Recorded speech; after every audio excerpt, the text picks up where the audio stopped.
رسول بخش رئیس صاحب، ایک تو بلاول کے بھاری کندھوں پر بھاری ذمہ داری یہ ڈالی گئی ہے، دوسرا جو ٹیم ان کے ساتھ جا رہی ہے، ہنا ربانی اس میں شامل ہیں، جلیل عباس جیلانی بھی ساتھ جا رہے ہیں، تو یہ ٹیم کتنی سٹرونگ لگ رہی ہے اپنا کیس پیش کرنے کے لیے اور دنیا کو قائل کرنے کے لیے؟ دیکھیں، یہ جو تین نام آپ نے لیے ہیں یہ بڑے مؤثر طریقے سے پاکستان کا مقدمہ دنیا میں لڑ سکتے ہیں۔ ویسے تو خرم دستگیر صاحب بھی ہیں، مصدق ملک بھی ہیں ساتھ، شہری رحمان، تہمینہ جنجوہ بھی ہیں، فیصل سبزواری بھی ساتھ جا رہے ہیں۔ میں صرف تین کی بات کروں گا کہ جیلانی صاحب ہیں اور اس کے ساتھ ہنا ربانی کار ہیں اور بلاول زرداری بھٹو صاحب ہیں۔ ان کے علاوہ میں نہیں سمجھتا کہ ان کی ضرورت ہے اس ڈیلیگیشن میں جانے کی۔ ان کے ذمہ کوئی اور کام بھی یہاں پہ لگائے جا سکتے ہیں یا کسی اور جگہ ان کو بھیجا جا سکتا ہے، لیکن اگر آپ اس تناظر میں آپ یہ بھیج رہے ہیں ڈیلیگیشن کہ ہندوستان کی پارلیمان کی طرف سے کئی ڈیلیگیشن جا رہے ہیں، کئی ٹیمیں جا رہی ہیں، تو ہمیں اس کا مؤثر جواب دینے کے لیے اس بات پہ زور نہیں دینا چاہیے کہ جی ہماری پارٹی کے بندے بھی آپ ساتھ کر لیں اور ہمارے بندوں کا جانا بڑا ضروری ہے۔ ہمارے بندوں سے زیادہ اس وقت ان لوگوں کی ضرورت ہے جو بات کر سکیں۔ ٹھیک ہے، اس سے کوئی غرض نہیں ہونی چاہیے کہ ان کا تعلق کس پارٹی سے ہے۔ تو اگر ان میں سے دو کا تعلق پاکستان پیپلز پارٹی سے ہے تو وہ ظاہر ہے کہ ان کی ساکھ ہے اور ان کی جو سفارتکاری ماضی میں رہی ہے، لوگ ان کو مانتے ہیں، اور دونوں وزیر خارجہ رہے ہیں، اور جو جیلانی صاحب ہیں بڑے منجھے ہوئے سفارتکار ہیں۔ سیاست میں دیکھنا چاہیے تھا کہ اور کون ہو سکتا ہے۔ جو باقیوں کے نام لیے ہیں یا ہے، میرا نہیں خیال ہے کہ کوئی اس میں سے اہل ہے یا اس کو بھیجا جانا چاہیے۔ دوسری بات یہ ہے کہ جو پاکستان کا مقدمہ ہے وہ پاکستان کے لیے لڑنا مشکل نہیں ہے۔ صرف آج کا آپ نیو یارک ٹائمز دیکھ لیں، وہ ظاہر ہے کہ ہم نے تو نہیں لکھوائے، اور ان میں جو پہلا مضمون ہے ان کی دونوں لکھاری ہندوستان کی ہے، جن نے بات کی ہے اور کھول کے بات کی ہے کہ جنگ کے میدان میں ہندوستان پاکستان کو نہیں ہرا سکتا اور ایسی جنگیں جاری شروع کرنی ہی نہیں چاہیے۔ اور ایک عرصے سے ہندوستان کوشش کر رہا ہے کہ نیوکلیئر پاور ہونے کے باوجود وہ پاکستان کے خلاف کس طرح سے چھوٹی موٹی جنگ چھیڑ کے پاکستان کو نقصان پہنچا سکتا ہے، لیکن ایسا نہیں ہو سکتا۔ اور یہ ہے کہ جو ابھی حالیہ جنگ ہوئی ہے اس میں مورلیس پلڑا اگر بھاری نہیں پاکستان کا تو برابر رہا ہے اور ہندوستان کو کافی نقصان پہنچا ہے۔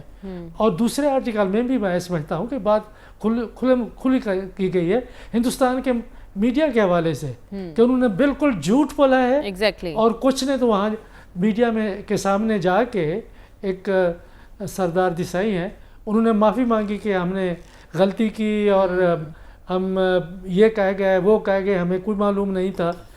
اور یہ انٹرنیشنل میڈیا میں جو دنیا کا معتبر ترین اخبار ہے اس میں آتا ہے، تو یہ مقدمہ پاکستان اپنے طور پہ تو نہیں لڑ رہا، یہ حقائق اپنے طور پہ لڑ رہے ہیں جن سے کہ کوئی انکار نہیں کر سکتا۔ اور اس کو آسان بنانے کے لیے میرا خیال یہ ہے کہ جو چیزیں حسن عسکری صاحب نے سامنے رکھی ہیں، ظاہر ہے کہ سب کے ملحوظ خاطر ہوں گی، اس کے لیے جو کچھ منجھے ہوئے سفارتکار ہیں، ریٹائرڈ ہیں، بیٹھے ہوئے ہیں، میرے خیال میں کہ میں اب یہاں نام نہیں لینا چاہتا، سب کو معلوم ہے، ان کو بھیجنا چاہیے تھا کہ اس سے غرض نہیں ہونا چاہیے کہ ماضی میں وہ کس حکومت میں تھے، ان کا کیا کردار تھا۔ بات اب یہ ہے کہ بحیثیت قوم ہم نے مل کے سوچنا ہے کہ وہ بھی تو ایک بحیثیت قوم مل کے سوچ رہے ہیں اور پاکستان کے خلاف پروپیگنڈا ساری دنیا میں کر رہے ہیں۔ ہمیں پروپیگنڈا کرنے کی ضرورت نہیں ہے، صرف حقائق سامنے رکھنے کی ضرورت ہے۔ ڈاکٹر صاحب، ہماری پوزیشن کتنی سٹرونگ ہے اس وقت پاک بھارت کانفلکٹ کے تناظر میں؟ اس وقت دنیا کس طرح سے دیکھ رہی ہے ہمیں اور بھارت کو؟ میرے خیال میں پاکستان کو قدر کی نگاہ سے دیکھا جا رہا ہے۔ ایک تو یہ ہے کہ ہم نے اس جنگ میں پہل نہیں کی، دوسرا یہ ہے کہ ہم نے یہ بتایا ہے کہ اگر ہندوستان کو کوئی تشویش ہے، کوئی سوالات ہیں، تو ہم بیٹھ کے اس کے بارے میں بات کرنے کے لیے تیار ہیں۔ اگر انہوں نے اپنے طور پر یا بین الاقوامی طور پر تفتیش کرائی ہوئی ہے تو اس کو بھی دیکھنے کے لیے ہم تیار ہیں، لیکن انہوں نے تو پہلے سوچا ہوا تھا کہ وہ پاکستان کے اوپر حملہ کریں گے، اور پھر وہ حملے کرتے رہے، ہم نے جواب نہیں دیا، ہم دنیا کو کہتے رہے کہ آگے دیکھیں کہ یہ کیا ہو رہا ہے۔ آخر ہم نے ڈیٹرنس کو مینٹین کرنے کے لیے، ساری دنیا جانتی ہے کہ یہ کتنا ناگزیر تھا پاکستان کے لیے کہ اس مؤثر طریقے سے جواب دینا۔ اگر ہم یہ جواب نہ دیتے تو آئندہ کے لیے وہ یہ کسی چیز کو بھی بہانہ بنا کے، کسی مسئلے کو، کسی واقعے کو بہانہ بنا کے پاکستان پر چڑھ جوڑتے۔ تو یہ میرا خیال میں کہ پاکستان کے موقف کو سمجھا جا رہا ہے، لیکن جو موقف کو سمجھا جا رہا ہے، دوسرا بھارت کو باز رکھنا کہ وہ مزید جارحیت نہ کرے اور آبی جارحیت سے گریز کرے، یہ حماقت نہ کرے، اس کے لیے ہمیں کس انداز میں اپنا کیس پیش کرنا ہوگا؟ اندرونی سیاسی محاذ میں اب راوی چین لکھے گا ڈاکٹر رسول بخش رئی صاحب، یا کچھ دنوں کے بعد یا یہ فیز نکلنے کے بعد سیاسی محاذ ویسے ہی گرم ہوتا دکھائی دے رہا ہے آپ کو؟ دیکھیں، یہ تو ابھی ہم مستقبل میں دیکھیں گے، لیکن جو اس وقت صورتحال ہے وہ تو خوشکن ہے، اچھی ہے کہ ساری قوم متحد ہے۔ ہمیں ماضی کے تضادات میں اس وقت تو نہیں پڑنا چاہیے، جو کشمکش رہی ہے اس کو ماضی میں پھینک دینا چاہیے۔ حال میں ہم نے دیکھا ہے کہ جب ایک بہت بڑا خطرہ قوم کو درپیش آیا تو سب نے اکٹھا ہو کے اس کا مقابلہ کیا۔ ہمیں اب اس انداز میں نہیں دیکھنا چاہیے کہ کس سیاسی جماعت نے کتنا حمایت کی، کس کی۔ سب کی حمایت ملک کی بقا کے لیے ہے، سب کی حمایت، فوج کی قربانیاں ملک کی بقا کے لیے ہیں، عوام کی حمایت ملک کی بقا کے لیے ہے۔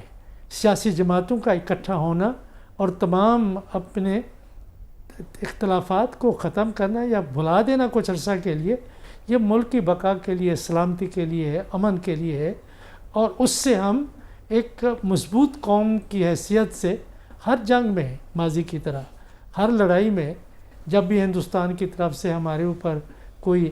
جنگ مسلط کی گئی تو ہم نے بالکل سیسا پلائی دیوار کی طرح کھڑے ہو کے اس کا مقابلہ کیا ہے۔ تو یہ ایک روایت، اچھی روایت ہے قومیت پرستی کی، وہ قائم ہے۔ اب آگے کیا ہوگا اس کا فیصلہ میرا خیال ہے کہ جو مقتدر اور طاقتور حلقے ہیں انہوں نے کرنا ہے کہ کیسے ہم نے استحکام پیدا کرنا ہے، کہ یہ ایک لمحہ فکریہ ہے، یہ اتحادی جماعتوں کے لیے جو حکومت میں ہے، حزب اختلاف کی سیاسی جماعتوں کے لیے اور ہماری مقتدرہ کے لیے، کہ ہم نے ماضی میں جانا ہے یا حال سے ایک اچھے حال سے ایک اچھے مستقبل کی طرف سفر کرنا ہے، اور اس ہم آہنگی کو برقرار رکھنے کے لیے ایک دوسرے سے مشاورت، ایک دوسرے کی ٹھیک ہے، آپ کہہ رہے ہیں یہی وقت ہے فیصلہ کرنے کا کہ اب ہمیں آگے بڑھنا ہے اور کس انداز میں آگے بڑھنا ہے۔